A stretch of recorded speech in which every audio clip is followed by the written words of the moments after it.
दोस्तों, आइए सुनते हैं पथ के दावेदार का आगे का भाग। भारती, तुमको व्यथा पहुंचाना मेरा अभिप्राय नहीं है। उनके राजनीतिक पांडित्य पर भी मेरी भक्ति कम नहीं है। लेकिन बात क्या है, तुम्हें इसकी वास्तविक जानकारी करा देता हूं बहन। जब कोई गृहस्थ छोटी रस्सी से गाय को बांधता है तो उस छोटी रस्सी में केवल एक ही नीति रहती है। मैं केवल इतना ही जानता हूँ। बिल्कुल पहुंच के बाहर रखे गए खाद्य पदार्थ की ओर जी जान से मुंह बढ़ाकर उसे चाटने या खाने की गाय की चेष्टा में अवैधता कुछ भी नहीं है। वो नितांत वैधानिक और कानून सम्मत है। उत्साह देने योग्य हृदय हो तो दे सकती हो, राजा की ओर से मनाही नहीं है। लेकिन गाय या बैल के इस उद्यम को जो लोग बाहर से देखते हैं उनके लिए हंसी रोक पाना कठिन हो जाता है। भारती हंसकर बोली, तुम बड़े दुष्ट हो भैया।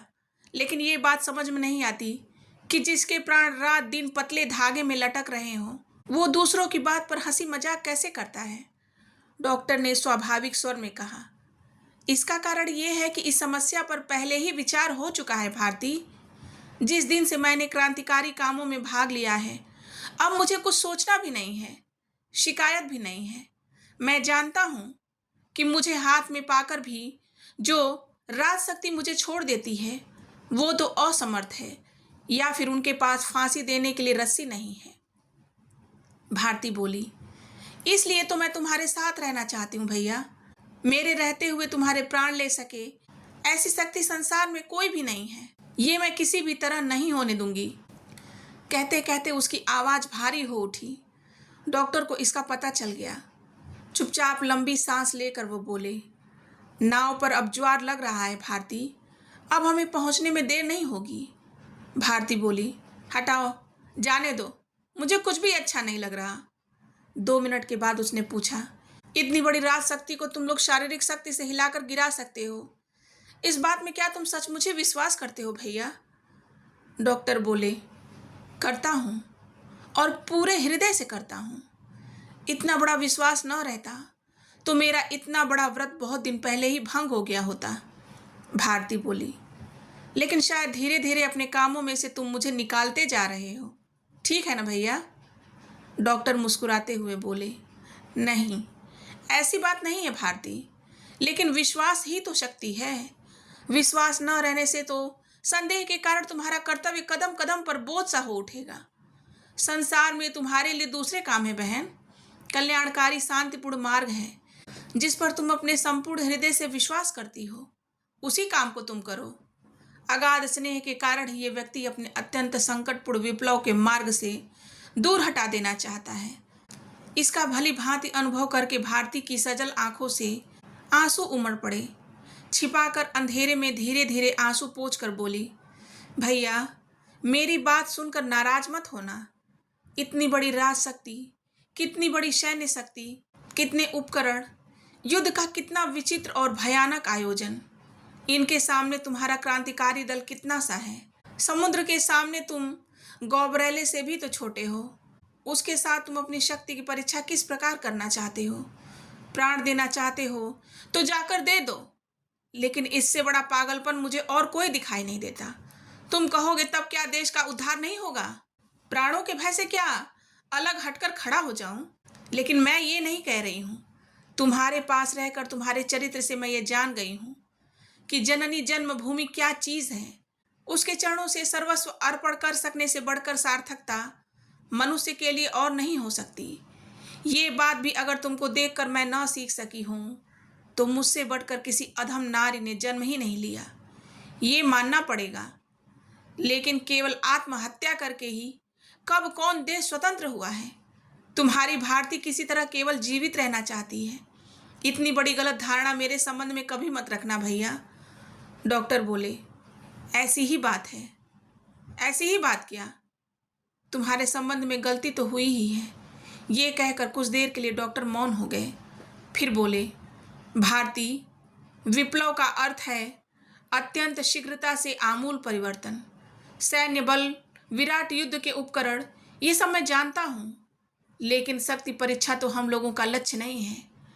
आज जो लोग हमारे शत्रु हैं कल वो ही लोग मित्र भी हो सकते हैं। नीलकांत शक्ति परीक्षण के लिए नहीं गया था, उसने मित्र बनाने के लिए प्राण दिए थे। हाय रे नीलकांत, आज कोई उसका नाम तक नहीं जानता।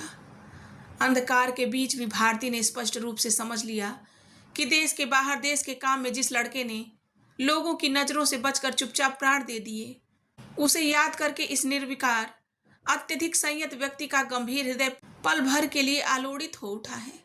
अचानक वो सीधे होकर बैठ गए। बोले, क्या कह रही थी भारती? गौबरेला? ऐसा ही हो शायद, लेकिन आपकी जो चिंगारी गांव नगर जलाकर भस्म कर देती है, वो आकार में कितनी बड़ी होती है जानती हो? शहर जब जलता है तब वो अपना ईंधन आप ही इकट्ठा करके भस्म होता रहता है। उसके राख होने की सामग्री उसी के अंदर संचित रहती है। विश्व विघ्न के इस नियम का कोई भी राज शक्ति कभी भी व्यतिक्रम नहीं कर सकती। भारती बोली, भैया तुम्हारी बात सुनने से शरीर कांपने लगता है। जिस राज शक्ति को तुम जला देना चाहते हो, उसका ईंधन तो हमारे देश के लोग हैं। इतने बड़े लंका कांड की कल्पना करते हुए क्या तुम्हारे मन में करुणा नहीं जागती? डॉक्टर ने स्पष्ट शब्दों में कहा। नहीं, प्रायश्चित शब्द क्या केवल मुंह से कहने के लिए ही है? हमारे पूर्वज पितामहों के युगों से संचित किए गए पापों को अपरिमेय स्तूप कैसे समाप्त होगा, बता सकती हो? करुणा की अपेक्षा न्याय धर्म बहुत बड़ी चीज है भारती। भारती बोली, यहाँ तुम्हारी पुरानी बात है भैया। भारत की स्वतंत्रता के संबंध में रक्तपात के अतिरिक्त और कुछ जैसे तुम्हारे मन में आ ही नहीं सकता। रक्तपात का उत्तर क्या रक्तपात ही हो सकता है? और उसके उत्तर में भी तो रक्तपात के अतिरिक्त कुछ नहीं मिलता। ये प्रश्नोत्तर तो आदम काल से ही होता चला आ रहा है। तब क्या मानव सभ्यता इससे बड़ा उत्तर किसी दिन दे नहीं सकेगी? देश चला गया, लेकिन उससे भी बड़ा जो मनुष्य है वो तो आज भी मौजूद है। मनुष्य मनुष्य के साथ आपस में लड़ाई झगड़ा न करके क्या किसी तरह रह नहीं सकते? डॉक्टर बोले, एक अंग्रेज कवि ने कहा है कि पश्चिम और पूर्व किसी दिन भी नहीं मिल सकते। भारती बोली, मूर्ख है वो कवि, कहने दो उसे। तुम ज्ञानी हो, तुमसे मैंने अनेक बार पूछा है, आज भी पूछ रही हूं। होने दो उन्हें पश्चिम या यूरोप का मनुष्य, लेकिन है तो वो मनुष्य ही। मनुष्य के साथ मनुष्य क्या किसी प्रकार भी मित्रता नहीं कर सकता भैया? मैं ईसाई हूं, अंग्रेजों की ऋणी हूं। उनके अनेक सद्गुण मैंने देखे हैं। उन लोगों को इतना बुरा सोचने पर मेरी छाती में शूल सा बिंध जाता है। लेकिन मुझे गलत मत समझना भैया, मैं बंगाली लड़की हूँ, तुम्हारी बहन हूँ। बंगाल की मिट्टी और बंगाल के मनुष्यों को अपने प्राणों से बढ़कर प्यार करती हूँ। कौन जानता है, तुमने जिस जीवन को चुन लिया है उसे देखते हुए शायद आज ही हम लोगों की अंतिम भेंट हो। शांत मन से आज उत्तर देते जाओ, जिससे उसी ओर दृष्टि रखकर जीवन भर नजर उठाकर सीधी चल सकूं। कहते कहते उसका गला रूंध गया। डॉक्टर चुपचाप नाव खेते रहे। विलंब देखकर भारती के मन में यह विचार आया कि शायद वो उसका उत्तर नहीं देना चाहते। उसने हाथ बढ़ाकर नदी के पानी से मुंह धो डाला, अपने आंचल से अच्छी तरह पोंछकर। फिर न मालूम वो क्या प्रश्न करने जा रही थी कि डॉक्टर बोल उठे, एक तरह के ऐसे सांप होते हैं भारती, जो सांप खाकर ही जीते हैं। तुमने देखे हैं? भारती ने कहा, नहीं, देखे नहीं, केवल सुना है। डॉक्टर बोले, पशुशाला में है। एक बार कलकत्ते जाकर अपूर्व को आदेश देना, वो दिखा देगा। मजाक मत करो भैया, अच्छा नहीं होगा। अच्छा नहीं होगा, मैं भी यही कह रहा हूँ। उनका पास पास रहना ठीक नहीं होता, लेकिन विश्वास न हो तो चिड़िया के घर के इंचार्ज से पूछ लेना। भारती चुप ही रही। डॉक्टर बोले, तुम उन लोगों के धर्म को मानती हो, उनकी ऋणी हो। उनके अनेक सद्गुण तुमने अपनी आंखों से देखे हैं, लेकिन क्या तुमने देखा है कि उनकी विश्व को हड़प लेने वाली विराट भूल का परिणाम? वो लोग इस देश के स्वामी हैं। आज ब्रिटिश संपत्ति की तुलना नहीं की जा सकती। कितने जहाज, कितने कल कारखाने, कितनी हजारों लाखों इमारतें, मनुष्यों को मार डालने के उपकरण और आयोजनों का अंत नहीं है। अपने समस्त अभाव और हर प्रकार की आवश्यकताओं को मिटाकर भी अंग्रेजों ने सन 1910 से लेकर 17 वर्षों तक बाहरी देशों को ऋण दिया था, 3000 करोड़ रुपए। जानती हो इस विराट वैभव का उद्गम कहाँ है? अपने को तुम बंग देश की लड़की बता रही थी ना? बंगाल की मिट्टी, बंगाल की जलवायु, बंगाल के मनुष्य तुम्हारे लिए प्राणों से भी अधिक प्रिय है ना? इसी बंगाल के 10 लाख नर नारी प्रति वर्ष मलेरिया से मर जाते हैं। एक युद्धपोत का मूल्य कितना होता है जानती हो? उनमें से केवल एक के ही खर्च से कम 10 लाख माताओं के आंसू पोंछे जा सकते हैं। कभी तुमने इस बात पर भी विचार किया है? शिल्प गया, व्यापार गया, धर्म गया, ज्ञान गया। नदियों की छाती सूख कर मरुस्थल बनती जा रही है। किसान को भरपेट खाने को अन्न नहीं मिलता। शिल्पकार विदेशियों के द्वार पर मजदूरी करता है। देश में जल नहीं, अन्न नहीं। गृहस्थ की सर्वोत्तम संपदा गोधन भी नहीं। दूध के अभाव में उनके बच्चों को मरते देखा है भारती ने चीख कर उन्हें रोकना चाहा, लेकिन उसके गले से एक अस्फुट शब्द के अतिरिक्त और कुछ नहीं निकला। सव्यसाची का वो धीमा संयत कंठ स्वर पहले ही कभी अंतर्हित हो चुका था। बोला, तुम ईसाई हो, तुम्हें याद है एक दिन कौतूहलवश तुमने यूरोप की ईसाई सभ्यता का स्वरूप जानना चाहा था। उस दिन व्यथा पहुंचने के भय से मैंने नहीं बताया था, लेकिन आज बताता हूं। तुम लोगों की पुस्तक में क्या है मैं नहीं जानता। सुना है अच्छी बातें बहुत हैं, लेकिन बहुत दिनों तक एक साथ रहने से उनका वास्तविक स्वरूप मुझसे छिपा नहीं है। लज्जाहीन, नग्न, स्वार्थ और पाशविक शक्ति की प्रधानता ही उसका मूल मंत्र है। सभ्यता के नाम पर दुर्बलों और असमर्थों के विरुद्ध मनुष्य की बुद्धि ने इससे पहले इतने भयंकर और घातक मूसल का आविष्कार नहीं किया था। पृथ्वी के मानचित्र की ओर आंख उठाकर देखो। यूरोप की विश्वग्रासी भूख से कोई भी दुर्बल जाति अपनी रक्षा नहीं कर पाती। देश की मिट्टी, देश की संपदा से देश की संतान किस अपराध से वंचित हुई तुम जानती हो भारती? एकमात्र शक्तिहीनता के अपराध से। फिर भी न्याय धर्म ही सबसे बड़ा धर्म है और विजित जाति के अशेष कल्याण के लिए ही अधीनता की जंजीर, हर प्रकार का उत्तरदायित्व ढोते रहना ही यूरोपियन सभ्यता का परम कर्तव्य है। इस परम असत्य का लेखों भाषणों, मिशनरियों के धर्म प्रचार में लड़कों की पाठ्य पुस्तकों के द्वार प्रचार करना ही तुम लोगों की अपनी सभ्यता की राजनीति है। भारतीय मिशनरियों के बीच इतनी बड़ी हुई है। अनेक महान चरित्र उसने वास्तव में अपनी आंखों से देखे हैं। विशेष रूप से अपने धार्मिक विश्वास पर इस प्रकार से अकारण आक्रमण से व्यथित होकर बोली, भैया, जिस धर्म का प्रचार करने के लिए जो लोग इस देश में आए हैं, उन लोगों के संबंध में मैं तुमसे बहुत अधिक जानती हूँ। उन लोगों के प्रति आज तुम निरपेक्ष भाव से विचार नहीं कर पा रहे हो। यूरोपियन सभ्यता ने क्या तुम लोगों की भलाई नहीं की? सतीदाह की प्रथा, गंगा सागर में संतान विसर्जन। डॉक्टर बीच में ही रोक कर बोल उठे, चड़क पूजा के समय पीठ छेदना, सन्यासियों की तलवार पर उछल कूद मचाना, डकैती, ठगी, विद्रोहियों का उपद्रव, गोड़ा और खासियों की आषाढ़ में नरबली, और भी बहुत से काम हैं जिनकी याद नहीं आ रही भारती ने एक शब्द भी नहीं कहा। डॉक्टर बोले, ठहरो, और भी 2 बातें याद आ गई। बादशाहों के जमाने में गृहस्थ लोग बहू, बेटियों और दासियों को अपने घरों में नहीं रख सकते थे। नवाब लोग स्त्रियों के पेट चीर कर बच्चों को देखा करते थे। हाय रे हाय! इसी तरह विदेशियों के लिखे इतिहास ने साधारण और तुच्छ बातों को विपुल और विराट बनाकर देश के प्रति देशवासियों के मन को विमुख कर दिया। मुझे याद है, अपने बचपन में स्कूल की पाठ्य पुस्तक में मैंने पढ़ा था, विलायत में बैठकर केवल हम लोगों के कल्याण की चिंता में लगे रहकर राज्य मंत्री की आंखों की नींद और मुंह का अन्न नीरस हो गया है। ये असत्य लड़कों को रटना पड़ता है और पेट के लिए शिक्षकों को जबानी याद कराना पड़ता है, और सभ्य राजतंत्र की यही राजनीति है भारती। आज अपूर्व को दोष देना व्यर्थ है। अपूर्व की लांछना से भारती मन ही मन लज्जित ही नहीं हुई, क्रुद्ध भी हो उठी। उसने कहा, तुमने जो कुछ कहा है सत्य हो सकता है, संभव है किसी अत्यंत राजभक्त कर्मचारी ने ऐसा ही किया हो, लेकिन इतने बड़े साम्राज्य की मूल नीति कभी असत्य नहीं हो सकती। उसके ऊपर नींव रखकर इतनी बड़ी विशाल संस्था एक दिन भी टिकी नहीं रह सकती। तुम कहोगे कि अनंत काल की तुलना में वो दिन कितने होते हैं। ऐसे ही साम्राज्य तो इससे पहले भी थे, क्या वो चिरस्थायी हुए?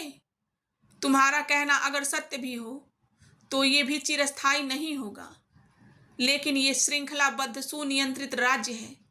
तुम चाहे कितनी निंदा क्यों न करो, इसकी एकता, इसकी शांति से क्या कोई शुभ लाभ हुआ ही नहीं? पश्चिमी सभ्यता के प्रति कृतज्ञ होने का क्या कोई भी कारण तुम्हें नहीं मिला? अपनी स्वाधीनता तो तुम लोग बहुत दिनों से खो चुके हो, और इस बीच राज शक्ति का परिवर्तन तो अवश्य ही हुआ है, लेकिन तुम्हारे भाग्य का परिवर्तन नहीं हुआ। ईसाई होने के कारण मुझे गलत मत समझ लेना भैया। अपने सभी अपराध विदेशियों के मत्थे बढ़कर ग्लानि में डूबे रहना ही अगर तुम्हारे देश प्रेम का आदर्श हो, तो तुम्हारे उस आदर्श को मैं नहीं अपना सकूंगी। हृदय में इतना विद्वेष भरकर तुम शायद अंग्रेजों की कुछ हानि कर सको, लेकिन उससे भारतवासियों का कुछ भी कल्याण नहीं होगा। इस सत्य को निश्चित रूप से जान लेना। भारती के शब्दों के कानों में पहुंचते ही सव्यसाची चौंक पड़े। भारती का ये रूप अपरिचित था, ये भावनाएं अप्रत्याशित थीं। जिस धार्मिक विश्वास और सभ्यता के गहरे प्रभाव के बीच पलकर वो बड़ी हुई है, उसी के ऊपर आघात होने से उत्तेजित और असहिष्णु होकर जो ये निर्भीक प्रतिवाद कर बैठी, वो भले ही कितना ही कठोर और प्रतिकूल क्यों न हो, सव्यसाची की दृष्टि में उसने मानो उसे नई मर्यादा दे डाली। उसे निरुत्तर देखकर भारती बोली, तुमने कोई उत्तर नहीं दिया भैया। हिंसा की इतनी बड़ी आग को अपने हृदय में जलाकर तुम और चाहे जो कुछ भी करो, देश की भलाई नहीं कर सकोगे।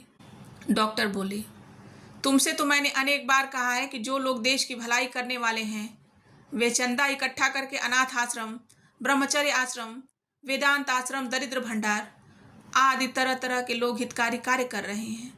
महान पुरुष हैं वे, मैं उनकी भक्ति करता हूँ, लेकिन मैंने देश की भलाई करने का भार नहीं लिया है। मैंने उसे स्वतंत्र कराने का भार लिया है। मेरे हृदय की आग केवल दो बातों से बुझ सकती है, एक तो अपनी चिता भस्म से, या फिर जिस दिन ये सुन लूंगा कि यूरोप का धर्म उसकी सभ्यता नीति सागर के अतल गर्भ में डूब गई है। भारती स्तब्ध रह गई। वो कहने लगी, इस विषकुंड का भरपूर सौदा लेकर यूरोप जब समुद्र पार करके पहले पहले व्यापार करने आया था, तब उसे केवल जापान पहचान सका था। इसी से आज उसका इतना सौभाग्य है, इसी से आज वो यूरोप के समकक्ष संभ्रांत मित्र बना हुआ है। लेकिन चीन और भारत उसे नहीं पहचान सके। उन दिनों स्पेन का राज्य सारी पृथ्वी पर फैला हुआ था। एक छोटे से जापानी ने स्पेन के एक नाविक से पूछा, तुम लोगों को इतना अधिक राज्य कैसे मिला?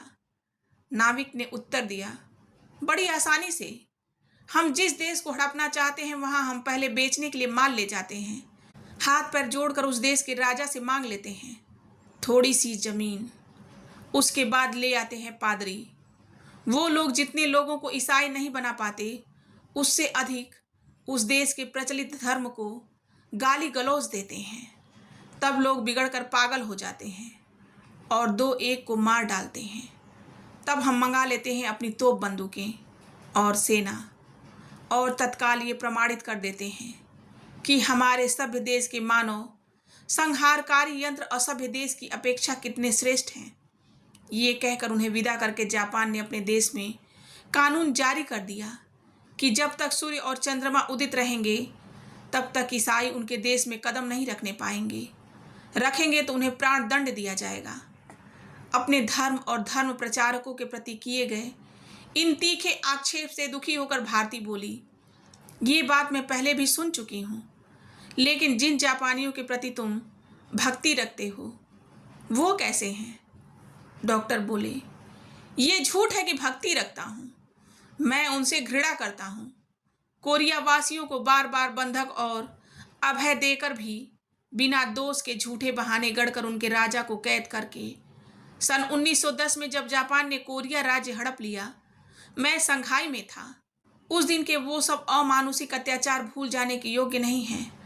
अभय क्या केवल जापान ने ही दिया था भारती, यूरोप ने भी दिया था, लेकिन शक्तिशाली जापान के विरुद्ध अंग्रेजों ने भी मुंह नहीं खोला। उसने कहा, हम लोग एंग्लो जापानी संधि सूत्र में बंधे हुए हैं, और यही बात संयुक्त राष्ट्र अमेरिका के राष्ट्रपति ने भी अत्यंत स्पष्ट शब्दों में कह दी कि वचन देने से क्या हुआ?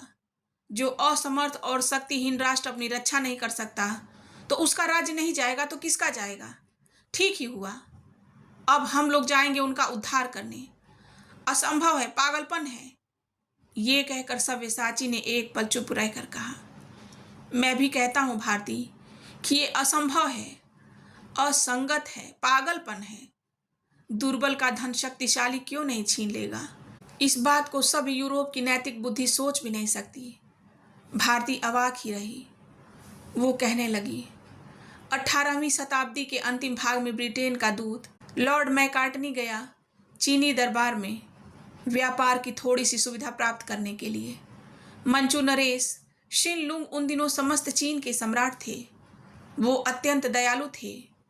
दूत की विनीत प्रार्थना से प्रसन्न होकर उन्होंने आशीर्वाद देते हुए कहा, देखो भैया, हमारे स्वर्ग जैसे साम्राज्य में किसी भी वस्तु का अभाव नहीं है, लेकिन तुम आए हो बहुत दूर से, अनेक कष्ट सहकर। जाओ, कैंटन शहर में जाकर व्यापार करो। स्थान देता हूँ, तुम सब लोगों का भला होगा। राजा का ये आशीर्वाद निष्फल नहीं हुआ। 50 वर्ष भी नहीं बीतने पाए कि चीन के साथ अंग्रेजों का प्रथम युद्ध छिड़ गया। भारती ने आश्चर्य में पड़कर पूछा, क्यों भैया? डॉक्टर बोले, ये चीन का अन्याय था। सम्राट सहसा बोल उठा, अफीम खाते खाते हमारी आंखें बंद होती जा रही हैं। बुद्धि शुद्धि अब नहीं रही। कृपा करके इस चीज का आयात रोक दो। इसके बाद का इतिहास बहुत ही संक्षिप्त सा है। 2 ही वर्ष के अंदर अफीम खाने को राजी होकर भी 5 बंदरगाहों में केवल 5 रुपये प्रतिशत टैक्स पर व्यापार करने की स्वीकृति देकर और अंत में हांगकांग बंदरगाह दक्षिण में देकर सन 42 में ये युद्ध समाप्त हुआ। ठीक ही हुआ। इतनी सस्ती अफीम पाकर जो मूर्ख खाने में आपत्ति करता है, उसका ऐसा प्रायश्चित उचित ही तो था। भारती बोली, ये तुम्हारी मनगढ़ंत कहानी है। डॉक्टर बोले, होने दो, कहानी सुनने में है तो अच्छी। और यही देखकर फ्रांसीसी सभ्यता ने कहा था, मेरे पास अफीम तो नहीं, लेकिन इंसानों की हत्या करने के लिए अच्छे से अच्छे यंत्र अवश्य हैं। इसलिए युद्ध हुआ। फ्रांसीसियों ने चीन साम्राज्य का अनाम प्रांत छीन लिया और युद्ध का खर्च अधिक से अधिक, व्यापारिक सुविधाएं, ट्रीटी पोर्ट आदि, ये सब तुच्छ कहानियां हैं, इन्हें रहने दो। भारती बोली, लेकिन भैया, ताली एक ही हाथ से बजती है। चीन का क्या कुछ भी अन्याय नहीं है? डॉक्टर बोले, हो सकता है, लेकिन तमाशा तो ये है कि यूरोपियन सभ्यता का अन्याय बोध दूसरों के घरों पर चढ़ाई करने के लिए ही होता है। उनके अपने देश में ऐसी घटना दिखाई नहीं पड़ती। उसके बाद बता रहा हूँ, जर्मन सभ्यता ने देखा, वाह रे वाह, ये तो बड़ी मज़ेदार बात है, हम तो घाटे में ही रह गए। और उसने भी एक जहाज में पादरी भरकर उनके बीच लगा दिया। सन 1697 में जब वे लोग प्रभु ईसा की महिमा, शांति और न्याय धर्म का प्रचार कर रहे थे, तब चीनियों का एक दल पागल हो उठा और उसने 2 परम धार्मिक प्रचारकों के सिर काट डाले। अन्याय चीन का ही अन्याय था, इसलिए संटुंग प्रांत जर्मनी के पेट में चला गया। उसके बाद केंटन में विद्रोह हुआ। यूरोप की सभी सभ्यताओं ने एक होकर उसका जो बदला लिया, शायद कहीं भी उसकी तुलना नहीं मिल सकती। उस हर्जाने का अपरिमित ऋण चीनी लोग कितने दिनों तक चुकाते रहेंगे, ये बात ईसा प्रभु ही जानते हैं। इस बीच ब्रिटिश सिंह, जार के भालू, जापान के सूर्यदेव, लेकिन अब नहीं बहन, मेरा गला सूखता जा रहा है। दुख की तुलना में अकेले हम लोगों के सिवा शायद उन लोगों का और कोई साथी नहीं है। सम्राट सिंटुंग निर्वाण को प्राप्त हो, उनके आशीर्वाद की बड़ी महिमा है। भारती एक बहुत लंबी सांस खींचकर चुप हो रही। भारती, क्या है भैया, तुम चुप क्यों हो? तुम्हारी कहानी की ही बात सोच रही हूँ। अच्छा भैया, इसलिए क्या चीन में तुमने अपना कार्यक्षेत्र चुना है? जो लोग सैकड़ों अत्याचारों से जर्जरित हैं, उनको उत्तेजित कर देना कठिन नहीं है। लेकिन एक बात और है, इस पर क्या तुमने विचार किया है? उन सब निरीह अज्ञानी किसान मजदूरों का दुख तो यूं ही यथेष्ट है, उस पर फिर मार काट खून खराबी शुरू कर देने से तो उनके दुखों की सीमा नहीं रहेगी। डॉक्टर बोले, निरीह किसान मजदूरों के लिए दुश्चिंता में पड़ने की तुम्हें जरूरत नहीं है भारती। किसी भी देश में वो स्वाधीनता के काम में भाग नहीं लेते, बल्कि बाधा ही डालते हैं। उन लोगों को उत्तेजित करने के लिए व्यर्थ परिश्रम करने का समय मेरे पास नहीं है। मेरा कारोबार शिक्षित, मध्यवित्त और भद्र लोगों को लेकर ही चलता है। यदि किसी दिन मेरे काम में शामिल होना चाहो भारती, तो इस बात को मत भूलना। आइडियल या आदर्श के लिए प्राण दे सकने योग्य मनोबल की आशा शांति प्रिय निर्विरोध निरीह किसानों से करना बेकार है। वो स्वतंत्रता नहीं चाहते, शांति चाहते हैं, जो शांति असमर्थ अशक्त लोगों की है। भारती व्याकुल होकर बोली, मैं भी यही चाहती हूँ भैया, बल्कि तुम मुझे इसी जड़ता के काम में नियुक्त कर दो। तुम्हारे पद के दावेदार के सिद्धांत से मेरी सांस रुकती चली जा रही है। सव्यसाची ने हंसकर कहा, अच्छा। भारती रुक न सकी। उसी तरह व्यग्र उच्छ्वास से बोली, अच्छा शब्द का उच्चारण कर देने के अतिरिक्त क्या कुछ भी कहने को शब्द तुम्हारे पास नहीं है भैया? हम लोग आ पहुँचे हैं भारती, सावधानी से बैठ जाओ, चोट न लग जाए। ये कहकर डॉक्टर ने तेजी से धक्का लगाकर छोटी सी नाव को अंधेरे में नदी के किनारे लगा दिया। भारती को उतारते हुए उन्होंने कहा, पानी या कीचड़ नहीं है बहन, तख्ता बिछा है, उसी पर से चली आओ। अंधेरे में नीचे पैर रखकर तृप्ति की सांस लेते हुए भारती बोली, भैया तुम्हारे हाथों से आत्मसमर्पण करने के समान निर्विघ्न शांति और कहीं नहीं है। लेकिन दूसरी ओर से कोई उत्तर नहीं आया। अंधेरे में दोनों के कुछ दूर आगे बढ़ने पर डॉक्टर ने आश्चर्य भरे स्वर में कहा, लेकिन बात क्या है बताओ तो। ये क्या विवाहोत्सव का मकान है? न तो बत्तियों की रोशनी है, न कोई हल्ला गुल्ला ही है, बेहले का सुर भी नहीं। कहीं चले गए हैं क्या ये लोग? दोनों सीढ़ी से चढ़कर चुपचाप जो ही ऊपर पहुंचे, खुले द्वार दिखाई दिया। शशि जो बड़े ध्यान से अखबार पढ़ रहा था, भारती प्रसन्नता भरे स्वर में पुकार उठी, शशि बाबू हम लोग आ गए, खिलाने पिलाने का इंतजाम कीजिए। नौतारा कहाँ है? नौतारा, नौतारा। शशि बोले, आइए। नौतारा यहाँ नहीं है। डॉक्टर ने मुस्कुराते हुए पूछा, गृह गृहिणी शून्य क्यों है कवि? उसे बुलाओ, आकर हम लोगों का स्वागत करके अंदर ले जाए, नहीं तो हम यहीं खड़े रहेंगे, शायद भोजन भी नहीं करेंगे। शशि बोले, नौतारा नहीं है डॉक्टर, वो सब घूमने गए हैं। उसका चेहरा देखकर भारती डर गई। उसने पूछा, वो घूमने चली गई आज के दिन? कैसी अद्भुत समझ है। शशि बोले, विवाह हो जाने के बाद वो लोग रंगून घूमने गए हैं। अपने पति को छोड़कर किसके साथ घूमने गई है? भारती ने पूछा। नहीं, मेरे साथ विवाह नहीं हुआ।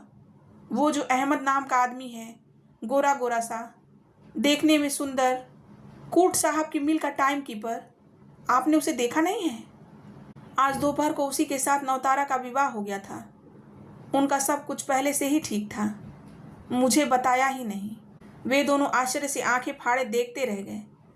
शशि उठकर कमरे के एक कोने से कपड़े का एक थैला उठा लाया और डॉक्टर के पैरों के पास रखते हुए बोला, रुपए तो मुझे मिल गए डॉक्टर। नौतारा को 5,000 देने के लिए कहा था, सो मैंने वो रुपए उसे दे दिए। बाकी बचे हैं 4,500, मैंने ले लिए। लेकिन डॉक्टर ने पूछा, ये रुपए क्या मुझे दे रहे हो? शशि बोले, हाँ, मैं क्या करूँगा, आपके काम आ जाएंगे। भारती ने पूछा, लेकिन उसे कब रुपए दे दिए? शशि ने कहा, कल रुपए पाते ही उसे दे आया था। उसने ले लिए थे? शशि ने कहा, हाँ, अहमद को तो कुल 30 रुपये तनख्वाह मिलती है। वो एक मकान खरीदेगी, जरूर खरीदेगी। ये कहकर डॉक्टर हंसते हुए मुड़कर देखा। आंखों पर आंचल रखे भारती बरामदे के एक ओर हटती जाती है। शशि ने कहा, प्रेसिडेंट ने आपसे एक बार भेंट करने को कहा है, वो सरावाया जा रही हैं। डॉक्टर ने पूछा, कब जाएंगी? शशि ने कहा, जल्दी ही, लीवा जाने को एक आदमी आया है। भारती ने लौट कर पूछा, सुमित्रा जी क्या सचमुच ही चले जाने को कहती थी शशि बाबू? शशि बोले, हाँ, सचमुच ही। उनकी माँ के चाचा के पास अगाध संपत्ति थी, हाल ही में उनकी मृत्यु हुई है। इनके अलावा और कोई उत्तराधिकारी नहीं है, उसके बिना काम नहीं चलेगा। डॉक्टर बोले, काम नहीं चलेगा? तब तो जरूर जाएगी। शशि ने भारती की ओर मुड़कर कहा, खाने को सामान बहुत पड़ा है, कुछ खाइएगा? भारती से पहले ही डॉक्टर बोल उठे। जरूर, चलो क्या है देखूं। ये कहकर वो उसे अंदर ले गए। शशि ने अंदर जाते हुए कहा, और एक सूचना है डॉक्टर, अपूर्व बाबू लौट आए हैं। डॉक्टर आश्चर्य से बोली, ये क्या कहते हो शशि? किससे सुना? शशि ने कहा, कल बंगाल बैंक में अचानक भेंट हो गई थी, उनकी माँ बीमार है। शशि ने बढ़ा चढ़ाकर नहीं कहा था। कमरे में पहुंचते ही देखा खाने पीने की ढेर सारी चीजें रखी थीं। कमरे का दक्षिणी भाग एकदम ठसाठस भरा हुआ है। डॉक्टर का उल्लास सहसा कहकहा बनकर फट पड़ा। गृहस्थ का जय जयकार हो शशि। कवि। भारती और न सह सकी, मुंह फेर कर सजल आंखों से नाराजगी के साथ देखती हुई बोली, भैया क्या तुम्हारे मन में जरा भी दया माया नहीं? क्या कह रहे हो बताओ तो। वाह, जिनकी कृपा से अच्छी अच्छी चीजें आज पेट भर कर खाऊंगा, उनको थोड़ा सा आशीर्वाद। वाह। भारती रूठ कर बरामदे में चली गई।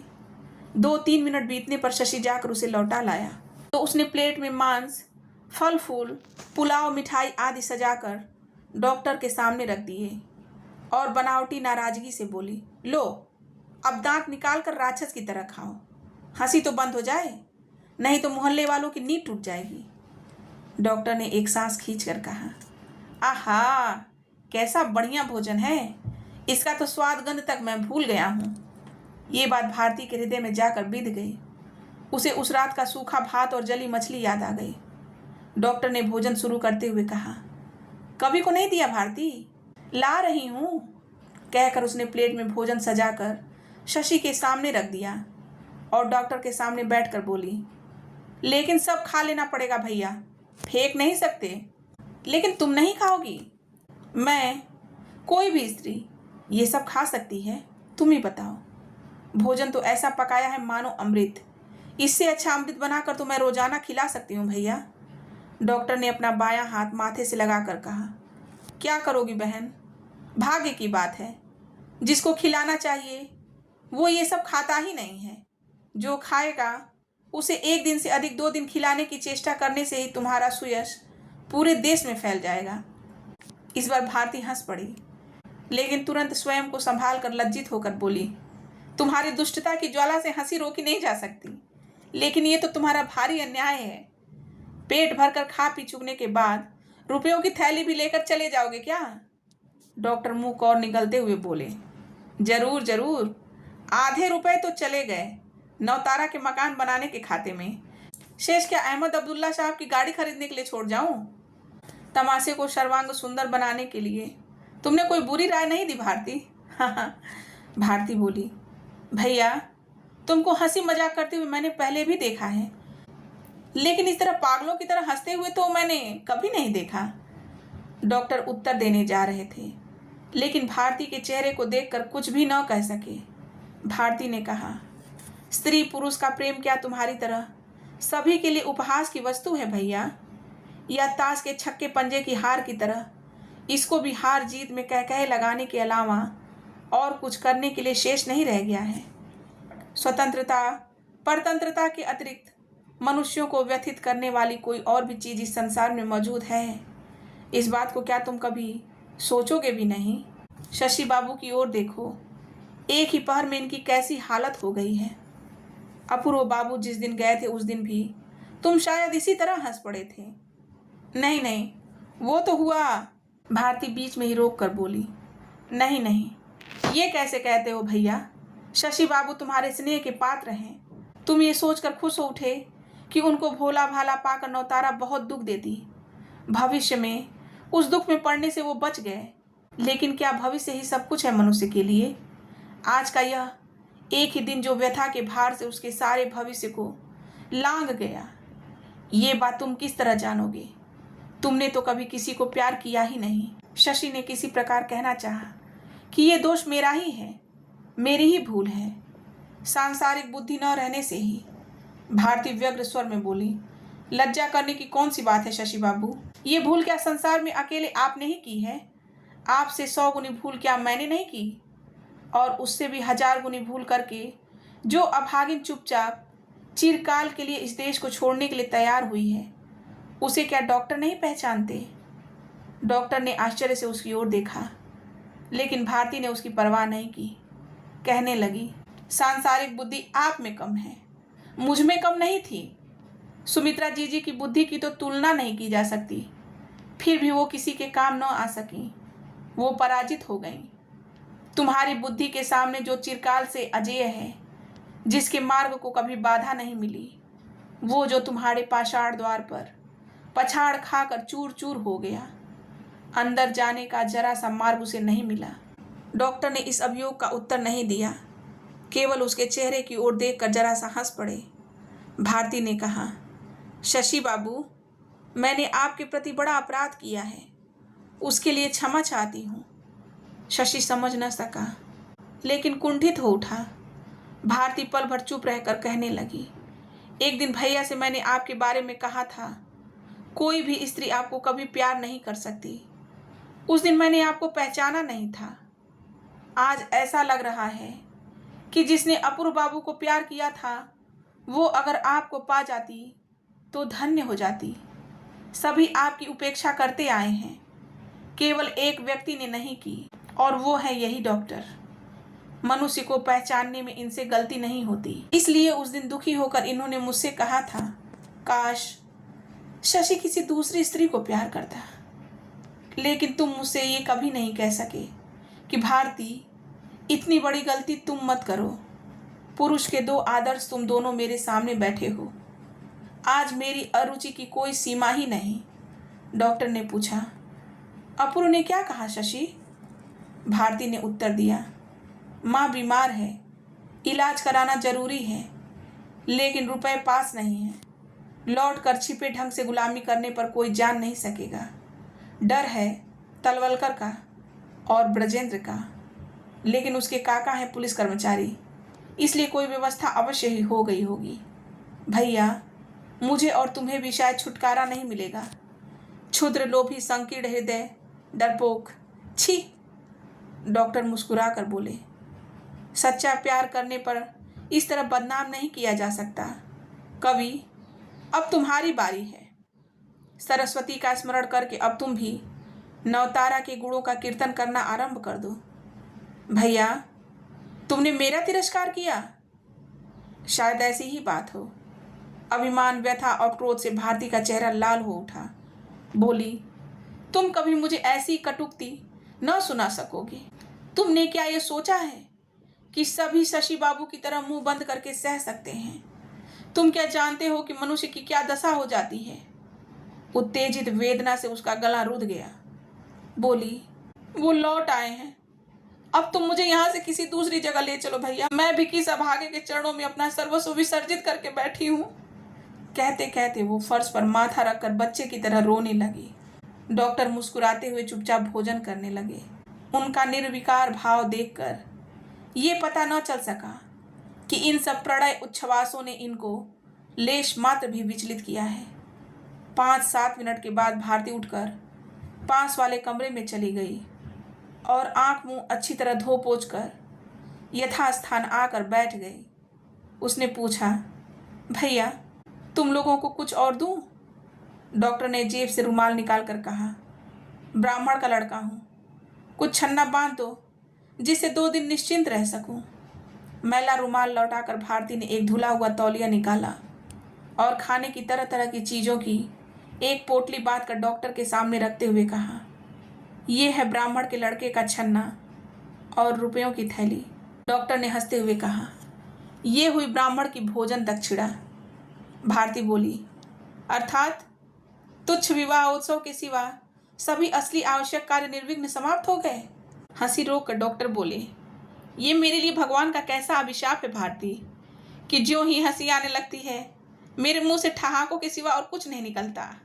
ठहाकों जैसा रोना रोने के लिए तुम्हें साथ न लाया होता तो आज मुंह दिखाना कठिन हो जाता। भैया, फिर मुझे परेशान करने लगे। परेशान कर रहा हूँ या कृतज्ञता प्रकट कर रहा हूँ? भारती ने रूठकर मुंह दूसरी ओर फेर लिया। शशि चुप था। अचानक अत्यंत गंभीरता के साथ बोला, अगर नाराज न हो तो एक बात कह सकता हूँ? कुछ लोगों को संदेह है कि आपके साथ ही एक दिन भारती का विवाह होगा। डॉक्टर पल भर के लिए चौंक उठे। ये क्या कहते हो शशि? तुम्हारे मुंह पर फूल चंदन पड़े। ऐसा सुदिन इतने बड़े अभागे के भाग्य में आएगा, ये तो सपनों से भी परे की बात है कवि। शशि बोला, लेकिन बहुत से लोग यही सोचते हैं। डॉक्टर ने कहा, हाय हाय, बहुत ना सोचते अगर एक ही व्यक्ति पल भर के लिए ये सोचता। भारती हंसकर बोली, अभागे का भाग्य तो पल भर में बदल सकता है भैया। तुम आज्ञा देकर यदि कह दो भारती कल ही तुम्हें मुझसे ब्याह करना होगा, तो मैं तुम्हारी शपथ लेकर कहती हूँ कि एक दिन भी ठहरने को नहीं कहूँगी। डॉक्टर बोले, लेकिन बेचारा अपूर्व जो प्राणों का मोह छोड़कर लौट आया है, उसका क्या होगा? भारती बोली, उसकी भावी पत्नी के रूप में किसी की कन्या देश में मौजूद है। उनके लिए चिंता मत करो, वो छाती फाड़ कर नहीं मर जाएंगे। डॉक्टर गंभीर होकर बोले, लेकिन मुझसे विवाह करने के लिए राजी हो रही हो? तुम्हारा भरोसा तो कम नहीं है भारती। भारती ने कहा, तुम्हारे हाथ पड़ूंगी, इसमें फिर डर कैसा? डॉक्टर ने शशि की ओर देखते हुए कहा, सुन लो कवि, भविष्य में अगर इनकार करे तो तुम्हें गवाही देनी होगी। भारती बोली, किसी को गवाही नहीं देनी पड़ेगी भैया, मैं शपथ लेकर इनकार नहीं करूंगी, केवल तुम्हारी स्वीकृति से काम बन जाएगा। डॉक्टर ने कहा, अच्छा तब देख लूंगा। देख लेना। भारती हंसकर बोली, भैया क्या मैं और सुमित्रा, स्वर्ग के इंद्रदेव भी अगर उर्वशी, मेनका और रंभा को बुलाकर कहते कि उस प्राचीन युग के ऋषि मुनियों के बदले तुम्हें इस युग के सव्यसाची की तपस्या भंग करनी होगी, तो मैं निश्चित रूप से कहती हूँ भैया कि उन्हें मुंह पर स्याही पोत कर वापस चले जाना पड़ता। रक्त मांस का हृदय जीता जा सकता है, लेकिन पत्थर के साथ क्या लड़ाई चल सकती है? पराधीनता के आग में जलकर तुम्हारा हृदय पत्थर बन गया है। डॉक्टर मुस्कुराने लगे। भारती की दोनों आंखें श्रद्धा और स्नेह से भर आईं। बोली, इतना विश्वास न रहने पर क्या मैं इस तरह तुम्हारे सामने आत्मसमर्पण कर सकती थी?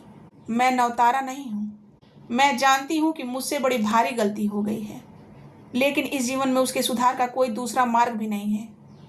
एक दिन के लिए भी जिसे मन ही मन। भारती की आंखों से फिर आंसू बहने लगे।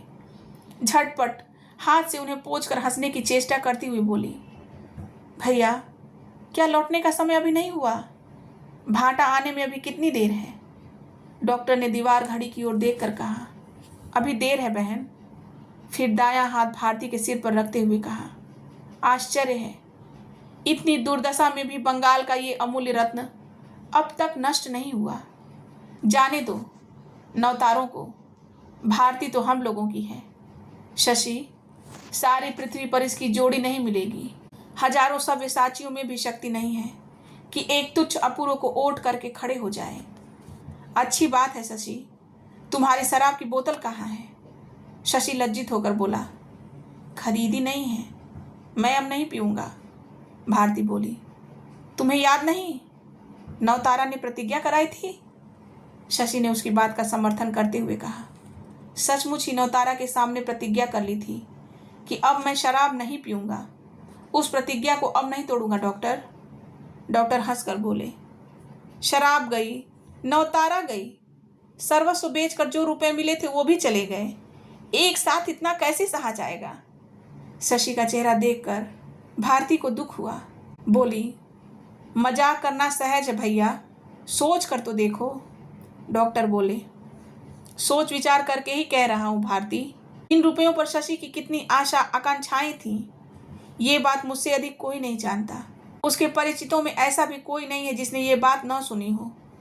उसके बाद आई नवतारा, 6-7 महीने तक थी, उसका ज्ञान ध्यान था, और शराब, वो तो शशि के सुख दुख की एकमात्र संगिनी है। कल सब कुछ था, लेकिन आज उसके जीवन का जो कुछ आनंद था, जो कुछ सांत्वना थी, वो सब एक ही दिन में एकाएक जैसे षड्यंत्र करके उसे छोड़कर चली गई। फिर भी किसी के विरुद्ध उसके मन में कोई विद्वेष नहीं, शिकायत नहीं, यहाँ तक कि आकाश की ओर देखकर एक बार भी आंसू भरी आंखों से ये न कह सका कि हे भगवान, मैंने किसी का अनिष्ट चिंतन नहीं किया। अगर भगवान वास्तव में हो तो इसका विचार करना। भारती लंबी सांस लेकर बोली, इसलिए इन पर तुम्हारा इतना स्नेह है। डॉक्टर बोले, केवल स्नेह ही नहीं, श्रद्धा भी है। शशि साधु पुरुष है। इसका संपूर्ण हृदय गंगा जल के समान शुद्ध और निर्मल है। मेरे जाने के बाद भारती जरा इसकी देखभाल रखना।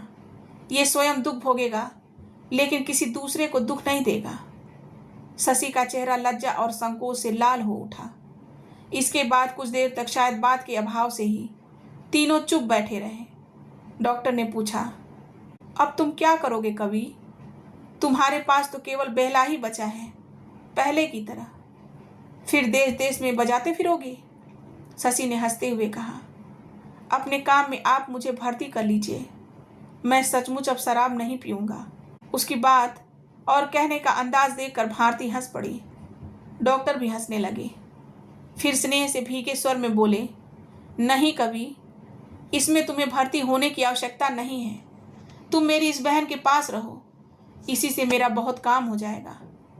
शशि ने पल भर मौन रहकर संकोच के साथ कहा, पहले मैं कविता लिखा करता था डॉक्टर, शायद अब भी लिख सकता हूँ। डॉक्टर ने खुश होकर कहा, इसमें मेरा बहुत काम बन जाएगा। मैं फिर आरंभ करूँगा। अब केवल किसान मजदूरों के लिए लिखूँगा। लेकिन वो लोग तो पढ़ना जानते नहीं कवि। फिर बोले, ये काम अस्वाभाविक होगा और कोई भी अस्वाभाविक चीज़ टिकती नहीं है। अनपढ़ों के लिए अन्य क्षेत्र खोला जा सकता है क्योंकि उन्हें भूख का ज्ञान है, लेकिन उनके सामने साहित्य नहीं परोसा जा सकता। उनके सुख दुख का वर्णन करने को साहित्य नहीं कहते। किसी दिन अगर संभव हुआ तो अपने साहित्य की वो स्वयं ही रचना कर लेंगे, नहीं तो तुम्हारे कंठ से निकले गीत हलधरों के लिए गीत काव्य नहीं हो सकते। ये असंभव प्रयास तुम मत करना कवि। दोस्तों, कहानी के आगे का भाग 17 में सुनेंगे। तब तक बने रहिए वंदना गुप्ता फेरी टेल्स के साथ। चैनल को सब्सक्राइब नहीं किया तो प्लीज़ चैनल को सब्सक्राइब कर लीजिए। यहाँ तक बने रहने के लिए आपका बहुत बहुत धन्यवाद।